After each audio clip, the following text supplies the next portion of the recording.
All right, we're here to talk about this one of two.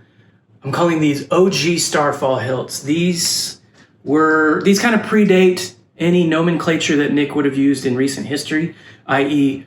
mystery sabers, semi-custom mystery sabers, the short production runs he would have done of, say, a Star Killer, an Infinium, or the light, or even the Scrap Flexes. So let's hop down to the table. Let's show off both hilts. We'll talk a little bit about that history. We'll show off the chassis that I've designed. We'll go over a little bit of the functionality and the components that I used. And then we'll hop back out. I'll show off a few blade styles and things that this can do. Again, this is a returning client of mine. David of the Saber Museum acquired these hilts from their original owners. So yeah. We'll do that, and then we'll wrap it up. So I appreciate you checking it out. All right, so we're here to talk about these two, I'm calling these OG Starfalls. These were specific commissions. I don't believe he gave me a specific date, but I want to say that this one was originally commissioned by Eric Lewis, who's a known collector in the community, and I believe this one was commissioned by Justin of the SaberBay. And David at the Saber Museum acquired them from these individuals and sent them to me.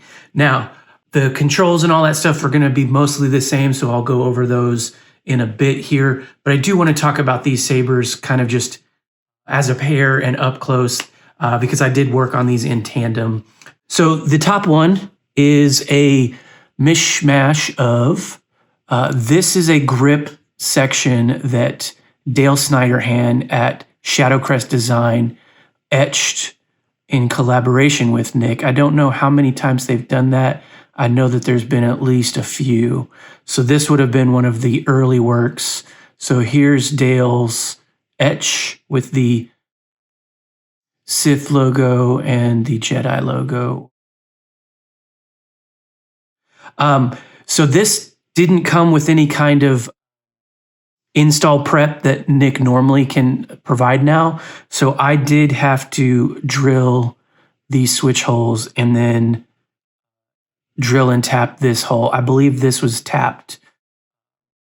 But this is built from a cleared out, so I think this is sanded or chemically weathered flashlight grip, which Nick is known to use, and then some extra parts here. So up top, we have a DIY Neopixel with 1515, this is just going to match the main blade. I didn't sub-blade this out to do anything special. But this is essentially like a Shtok V3, but it's not Shtok V3. So how we get to everything is we just unscrew the pommel. Oh, I should say, these are Kalymian Custom Sabers soft switches in brass. And I'm forgetting if it's facing you with the shroud. I believe this is power and this is aux. We'll turn it on and confirm that. So I believe when the Jedi logo is facing you, left is power, right is aux, but we'll double check that. But we take the pommel off here from the bottom and then out spits our chassis. And this is a fully removable chassis design. So you can notice here there's a diameter change. So up top we have our battery with our Shtok Rotary PCB.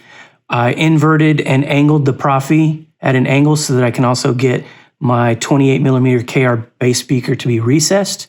And then we have two 2020 accent strips with, I think, about 12 or 13 Neopixels apiece. So this does support Proffie V3 with OS 7.13 and then the Starfall font package with a few extra fonts that I've given David in the past to get some extra color options that we talked about. I did also provide onboard tactile switches so that when the Saber is out, we can kind of play around with it, but we can pop our battery out. So spring side's your negative. We do see the positive terminal indicated there, and then the Starfall logo in the battery tray. So it does take an 18650. And then we have a kill switch on the backside. So I did a similar, albeit different design. This was, I took some cues off of the chassis design that I did with Nick last year, I believe it was, for a no-button Mando. So that one had onboard tactiles as well. But instead of like chassis strips, we had a little bit longer of a chassis. And so we fit a crystal in here. And the crystal was to help, you identify what blade colors if you were going to change them on the fly. But I've been providing some onboard switches just so that when the chassis is out and we're watching these animations, we can switch between fonts, and we can also power it up. Right?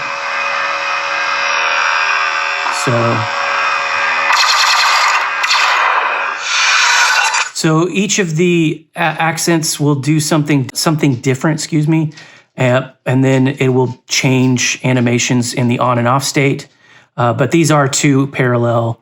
They're the exact same. So we only have two blades on this particular install. We have our main blade, which will show up in our Neopixel emitter, and then we have these two chassis strips. And I did use a little bit of Mylar strip in there to kind of diffuse it.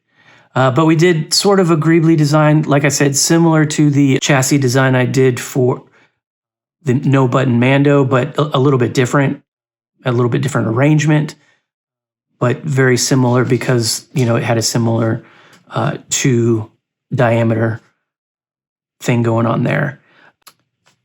We can see the pogo side connector there. I don't know if we have enough light to show on that, but you can see the diameter change. So when we're ready, we just shove it in there, and then we screw our grip on, and then it will push those pins. And what you can do here is you'll see that this feature is centered along this.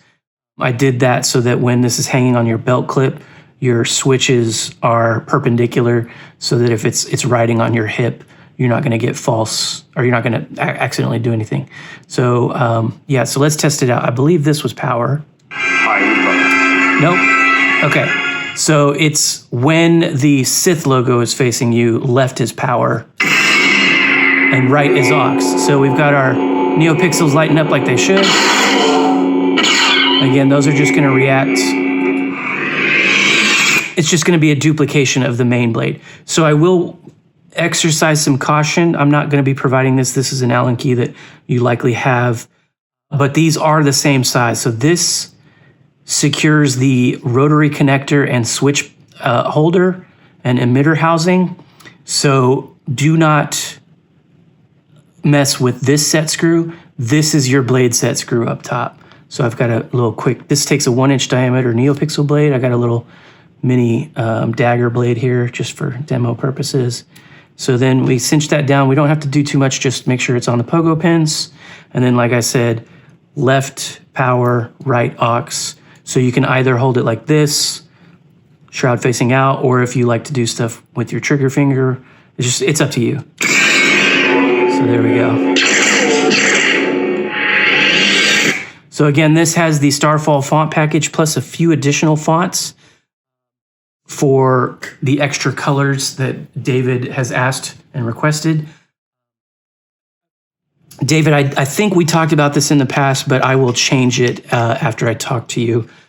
But I have set these to turn off after 5 minutes, but I know you generally like to keep these things out and photograph them, so I will probably change that to either just be off so that it's always on, or I'll bump that up to like 20 minutes or something like that. But after what it's currently programmed at, 5 minutes, the onboard accents will turn off, at which case you'll need a button press either with the onboard tactile or if it's in to wake it out of sleep. But for the long haul, you can hit the kill switch and you're good to go. Same functions as we normally do. So I'll have an extra printout for the both of these, but it's going to be the same as the last few Sabers I've sent in terms of functionality with regard to all of the feature sets, i.e. force, quote player, track player, yada, yada, yada. Okay, so that is the Shadowcrest collab Saber that was built for Eric Lewis. This is a mishmash of parts either Justin provided or that Nick was requested to do.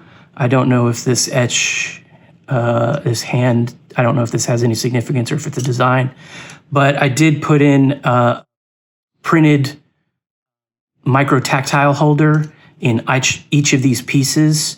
And for the PCB, so it doesn't move around, I put a little dab of E6000 underneath, but it's got a little switch holder for an onboard micro tactile. And I'll show you this one just so you get an idea of how it's done. But you can see the little 4x4 brass tactile. And then this little copper disc is your actuator. And then that. So you'll never need to take that off. I just wanted to show you that that's the design. So the PCB for power, P for power, and then the copper for aux. So again, you can, at 180, you can power with your thumb if that's your favorite, or you can vice versa. But same DIY Neopixel emitter with 15, 15 Neopixels. Again, it's just going to mimic what the blade does. There is no set screw for either the rotary holder or the Neopixel emitter. They're press fit in. But to get to everything, we just undo our pommel and it unscrews here, and you can see you can easily grab it. So this one is a little bit stubbier of a chassis design. Now this one I did similar to I designed this similar to what I did on I think it was a Saber Forge install I did for David. So a lot of these, little angled accents and whatnot are kind of reminiscent of what we did there. We do kind of have the Zakul Alliance. But yeah, so we have onboard tactiles here. This is power, this is aux, which just mimics what those sides of the Proffie V3 sport. Again, this is OS 713. It's got all of the Starfall fonts, plus some additional ones, 28mm KR bass speaker. I don't know if I mentioned that below. Takes an 18650. This one I did invert the spring though, because I wanted to keep the positive near the kill switch. So we have our high amp kill switch right there. I did do a bit of sanding and copper rub and buff. It's not sealed, so if you have greasy hands like I tend to, you may get a little bit of residue, but it's no big deal. It's cured, so you can see I'm dealing with it now and it's fine. But yeah, so we've got a different set of 2020 Neopixel accent strips. These are subdivided into 3 blades, similar to what I did on that Saber Forge install. So the outer 2 are separate blades, and then the mid is its own blade, and then of course we've got our main blade. Again, this takes a 1-inch diameter Neopixel blade. Both of these are programmed for 36 inches, which is common for David's installs, but spring side's your negative, positive indicator right there, Starfall logo. So we just flat part to flat part, nipple to nipple, hit our kill switch to the right, and then it'll boot up after a second. And again, this is aux and this is power. So if we want to switch fonts, we can hit that on board. Right. And I did do a little bit of kind of sealant, so it's a little bit more closed off sounding. But again, these will just do different things in the on and off state. You do have twist on, right?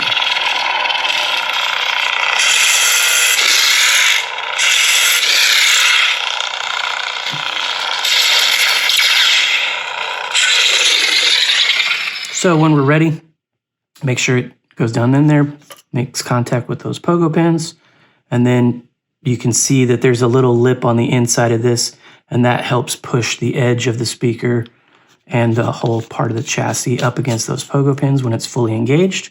So now we're good to go. Again, PCB for power, copper for aux. So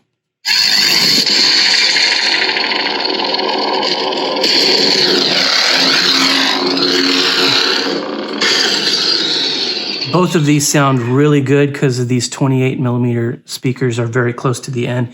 I would say this one I probably favor because it has a little bit of a funneling out here. Plus the chassis is a little bit further offset. So this has, maybe 6 to 8mm of opening, whereas this is kind of backed off by 10 to 12mm. So you get a good resonance chamber in there, and it's a little bit narrower so it kind of bounces around that inside of the pommel. But that's going to pretty much cover it. Again, these are the same design, or I should say the same control set as I normally install for David, and the printouts will go over that. I'm going to put a blade in, show a few things off just for fun, but again, I'll have a printout. But that should cover it. All right, so we talked about the electronics. We showed off the chassis design for both of these. I just picked up the Etched Saber to demo some blade styles because this, for whatever reason, this SD card's reading a little faster than the other. They're both the same brand, so I'm not sure what's going on there. But it also sounds a little bit louder and a little bit better because of this pommel venting. So that being said, we've got the Starfall sound font package. We've got all the tracks that I've done for you in the past, programmed for a 36-inch blade length. This is a 1-inch diameter Neopixel blade, which I'm demoing here. So yeah, let's just check it out real quick. Oops, let's go back. Again, to point down, to go backwards, point any other direction, and tap aux. So I hit the button to turn it on, so we're just in regular mode, which means if I clash, I clash. I have twist on and twist off to, and then thrust on to get into battle mode, which means you don't have to hold a button to engage a lockup. So if I twist on, so now if I clash the saber, hit a lockup, and just as I said before, you know, lockups are tip effects as well. So, and it'll be there until you pull it away. So. Go over a few more things. So if you point the hilt straight up in the off state or in the on state and hold power for 1 second, you'll get the designated track for that preset. Those are the tracks that you and I have discussed. Celestial, I believe, has the Star Wars main theme.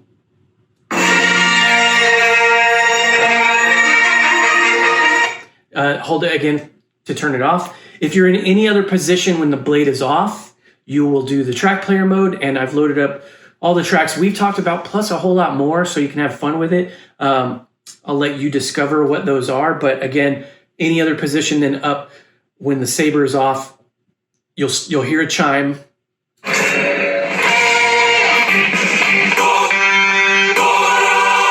And as you rotate, you'll change tracks. If you rotate in the opposite direction, you'll go backwards. You can hear there's some fun ones on there. Press aux or power, or a combination of twisting and aux or power to do something different with the track as it plays afterwards. You'll be able to read about that. You'll be able to read about that on the printout. So those do different things, but essentially I just use power, and I think it just keeps playing that track. But again, it can do different things. It'll loop, it'll play random tracks after it completes. It just depends on what you press and the combination of that for the track player. But if you just want the designated point it straight up, that works. If the blade is on as well, okay? But only if it's upright. If you do any other position, you'll do a force effect or a quote. There are only pretty much force effects that are sometimes with quotes in them for the Starfall preset. So you've seen that before. We've got all of the Blade OG original trilogy and sequel trilogies and extended universe shows, Blade colors. So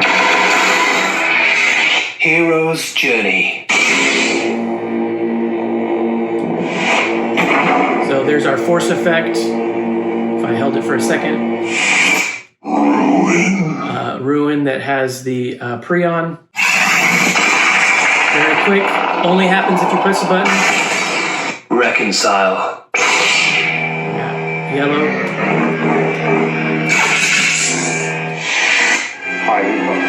Blue.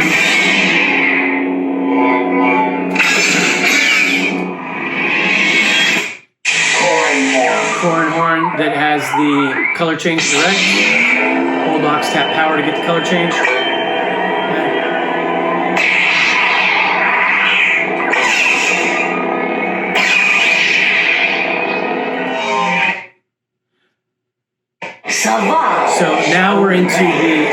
extra fonts that I provided so we get those other colors that we've talked about. Savage, same as I programmed for you in the past, has the blood orange from the Ahsoka series with a little bit of like an original trilogy type of audio flicker. So it starts off kind of unstable. Again, it's hard to tell on camera, but this is the orange color. But this is one that does have a differentiation between force and quotes. To change the two, you point the hilt down. I hate you. Hold power for a second, you'll get quote. But in the regular mode, you'll get a force effect with a blade style change. Okay. That's Savage. Dark Jedi. This is one I provided on the last hilt I did for you. This is the magenta color that's sort of like a Darth Revan. I'm not sure if the sound font is Revan as well. But this one has more of an unstable blade style.